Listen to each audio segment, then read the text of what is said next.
પૌરાણિક કહાની। એક વખત મહિષાસુર નામનો દૈત્ય અત્યંત શક્તિશાળી બન્યો।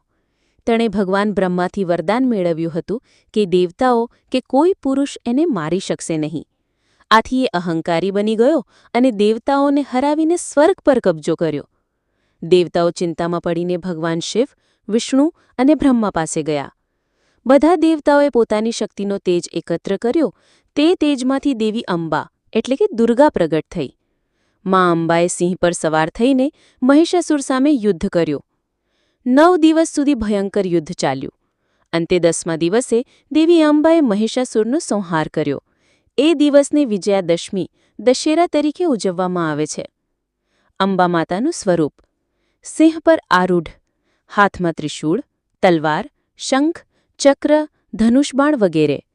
માતાના 9 સ્વરૂપોને નવરાત્રિમાં 9 દિવસ સુધી પૂજવામાં આવે છે।